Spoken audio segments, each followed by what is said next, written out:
Hello students, I am Adhyata sir. This is the second video of the story The Lost Child written by Mulk Raj Anand. Before proceeding ahead in the story, I would like to recall the last incident which we saw in the first video. His parents sat on the edge of a well under the shadow of a grove.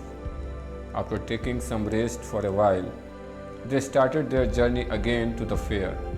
Now let's see what happens with them.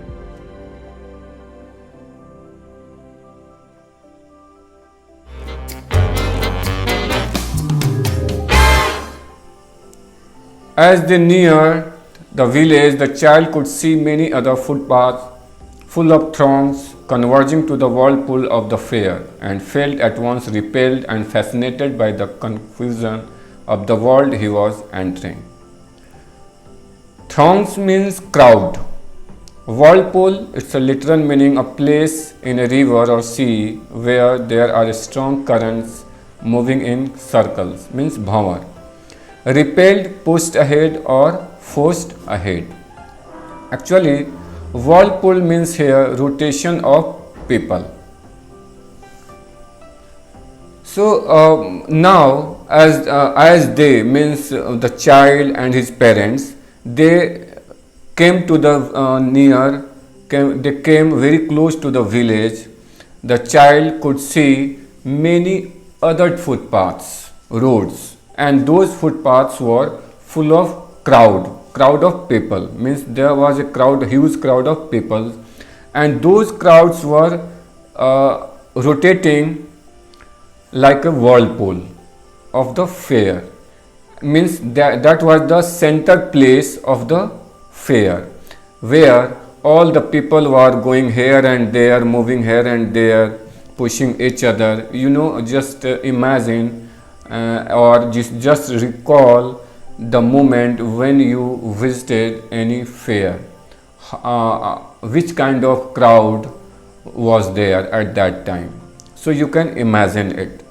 Now he felt suddenly pushed by someone and fascinated by the confusion of the worlds he was entering. So he was, of course, he was confused with the new world, and the new world was the fair. He had never seen such a crowd at a place, and he had just entered the place where a huge crowd was waiting for him.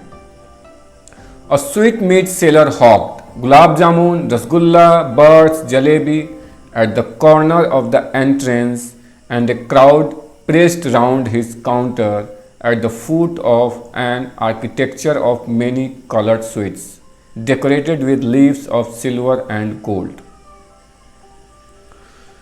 Here architecture, actually architecture, architecture means here everything was, sweets were placed in a beautiful way. So now what he saw that there was a sweetmeat seller, and he was shouting. What he was shouting? Gulab jamun, rasgulla, birds, jalebi. Actually, the sweetmeat seller was trying to pull the attention of public. You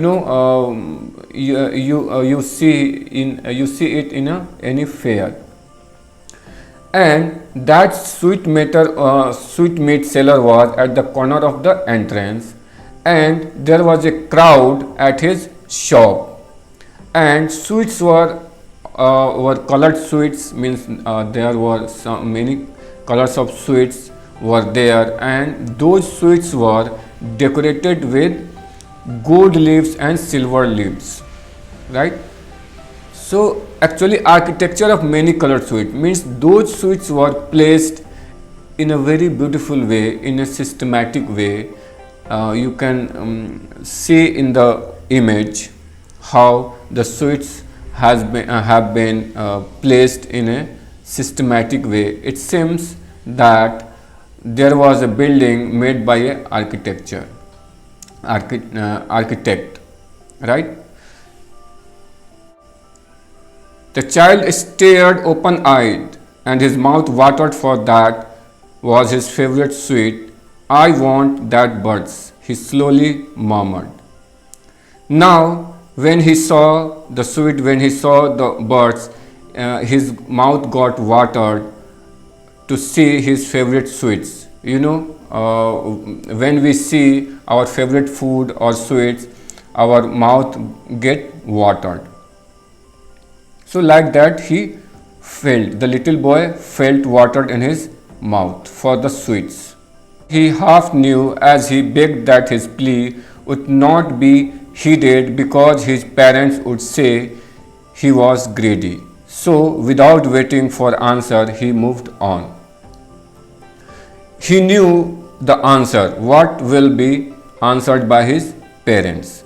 So he begged for the sweets, he requested for the sweets, but his parents didn't pay any attention to him, as he knew that his parents would say that he was greedy, he was a lusty, he was a greedy boy.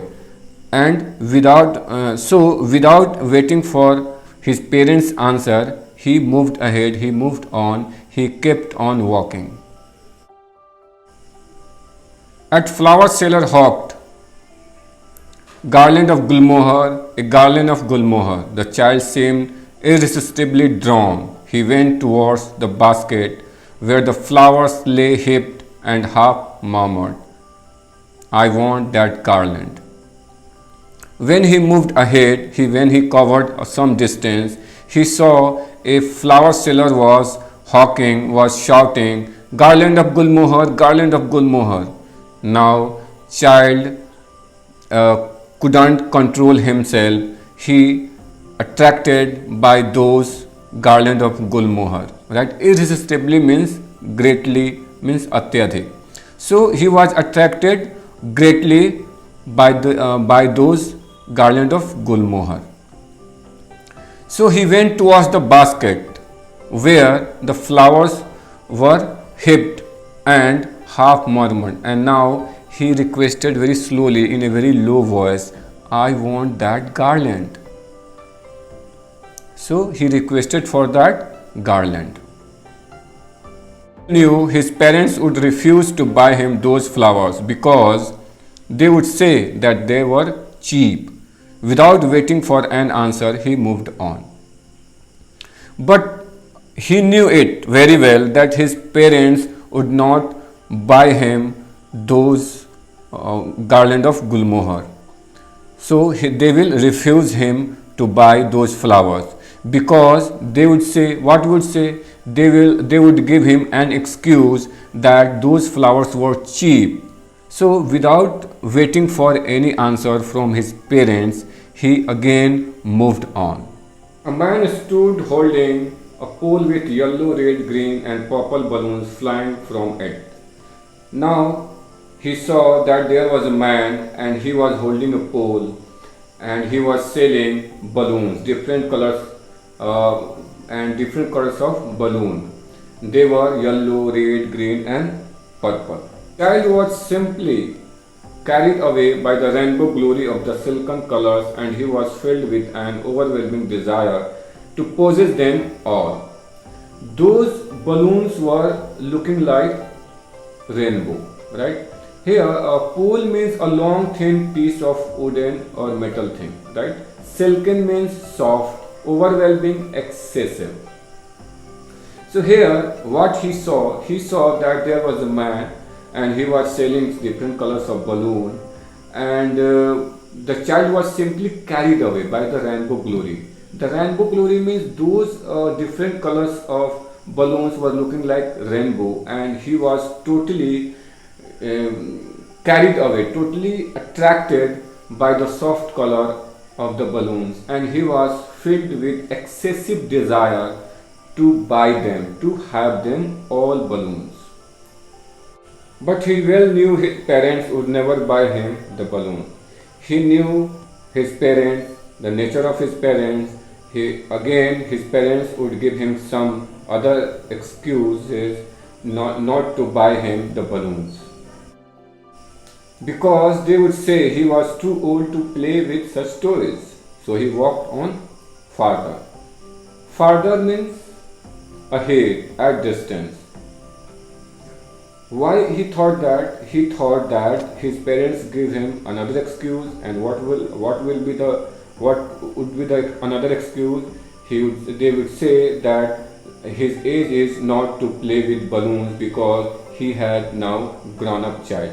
So again, requesting very slowly, he didn't stop there.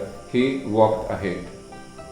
A snake charmer stood playing a flute to a snake which coiled itself in a basket, its head raised in a graceful bend like the neck of a swan, while the music stole into its invisible ears like the gentle rippling of an invisible waterfall. Now, here means snake charmer means one who plays with a snake. Sapera. Coil means regal, kundli marna, graceful, beautiful. Swan, it's a white bird, and Hans. It is called Hans in Hindi. Invisible, that is not visible, not seen by eyes, adrish. Waterfall, spring, jharna.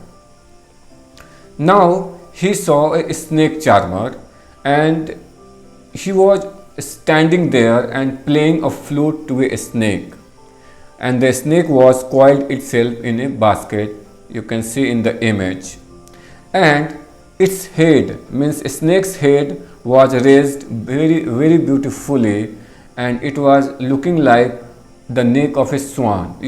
The neck of a swan was a little bit flexible and beautiful, and it's long also.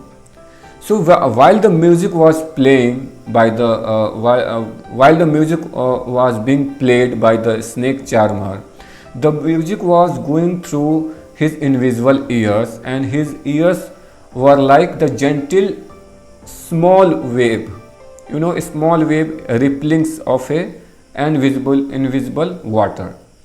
Ripple, a ripple off means a sound that gradually becomes louder and then quieter again. So that sound was getting louder and then getting quieter. So it was going through his ears, and the sound was like invisible waterfall. The sound of waterfall is very soothing. Waterfall sound has a very soothing music, soothing sound, pleasant sound. The child went towards the snake charmer. Now the child, being attracted by the music of a flute, he moved towards the snake charmer. But knowing his parents had forbidden him to hear such coarse music as the snake charmer played, he proceeded farther. But but his parents had forbidden him, had warned him not to hear such music played by a snake charmer. So what he moved ahead, he didn't stop there. There was a roundabout in full swing. Men, women, and children, carried away in a whirling motion, shrieked and cried dizzy laughter. Roundabout, merry-go-round means chakkardar jhula. Whirling means circling. Shriek means cry, जोर से चीखना. Dizzy means here confused, means here भौचक्का. So when he moved ahead, he saw a roundabout, and it was in full swing. Men, women, children, all were carried away in a whirling motion, in a moving motion, right? In a whirling motion. So in a carried away in a whirling motion, the roundabout was going on, it was in motion. So they all were carried away, they all were lost in that roundabout, and they shrieked. In the picture, round, moving, that is whirling, round, moving round. Shrieked. Shriek means they shouted and cried dizzy laughter, and they laughed loudly. It means all the people were enjoying. All the people means men and women and children were enjoying the roundabout. The child watched them intently and then he made a bold request. Now he was so overwhelmed to see the roundabout. He was so attracted, fascinated by the roundabout that he couldn't control himself to make to make a bold request. Now he said he want to go on the roundabout. Please, father, mother. So now he requested to his father and mother to allow him to enjoy the roundabout. There was no reply. He turned to look at his parents. There were not there. They were not there ahead of him. He turned to look on either side. They were not there. He looked behind. There was no sign of them. Now, when he didn't get any answer from his parents, he looked around and there was no sign of his parents. He looked left side, right side, and he looked back, but there was no sign of his parents. There were no present. They were not present there. A full deep cry rose within his dry throat, and with a sudden jerk of his body, he ran from where he stood, crying real fear, "Mother, father." Now he started crying very deeply, and suddenly he moved his body and ran from where he was standing. And now this time a real fear ran through his nerve, through his blood, and started calling, "Mother, father." Tears rolled down from his eyes, hot and fierce. His flushed face was convulsed with fear. Now he was so fearful that his face got twisted and tears from his eyes started rolling down. Fierce means angry, flushed means wet with water, means his face got wet with water of tears. Panic stricken, he ran to one side first, then to the other, here and there in all directions, knowing not to where. To mother, father, he wailed. Panic stricken means fear struck, bhayabheet. Now he was very fearful. So in fear he started running from one side to another side, here and there, means he started searching his parents in all directions, going here and there, and knowing not where to mother, father, but he wailed. When he came to know that there was no father, there was no mother anywhere, he shouted, he cried very deeply, wailed. Wailed means mournfully cry, जोर से चीखा. So he wailed, he cried loudly, very loudly. His yellow turban came untied and his clothes became muddy. Now his yellow turban got untied, untwisted, means got opened, and his clothes became very muddy, dirty. Having run to and fro in a race of running for a while, he stood defeated, his cries suppressed into sobs.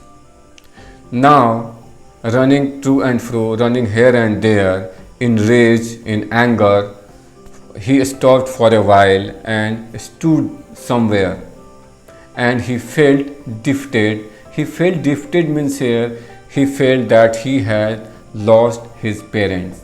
So now his cries got suppressed into sobs, means his cries, earlier he was crying very loudly, but now he started weeping very slowly, sobbing, sobbing very slowly. At little distances on the green grass, he could see through his eyes men and women talking. Now, at a little distance, he could see that there was some people sitting on the green grass, and those men and women were talking to each other. He tried to look intently among the patches of bright yellow clothes, but there was no sign of his father and mother among these people. Actually, while he was searching, he started looking intently among the patches of bright yellow clothes. Here we came to know that his parents were in yellow clothes and bright yellow clothes, right? So that's why he started looking at those people who had worn bright yellow clothes. But disappointingly, there was no sign of his father and mother among those people, who seemed to laugh and talk just for the sake of laughing and talking. And those people, those men and women, were laughing without any reason. They were just laughing and talking without any purpose, without any reason. Actually, they were enjoying the fair. Actually, he felt now that there, no one has concern with him, nobody cares for him, everyone were enjoying themselves. He ran quickly again, this time to shrine to which people seemed to be crowding. Now he ran towards the people who were sitting. Shrine means, shrine, it's a place, it's a religious place like temple, like mosque. So this time he ran towards the people who seemed to be crowding, who seemed to be gathered at the shrine. Every little inch of space here was congested with men, but he ran through people's legs, his little sob lingering, mother, father. So in the fair there was no space empty, vacant. Every space was congested, every space was means every little inch of space in the fair was filled with men and women. But he ran through people's legs because he was very short, very little, and now his little sobbing was getting longer. Mother, father, mother, father.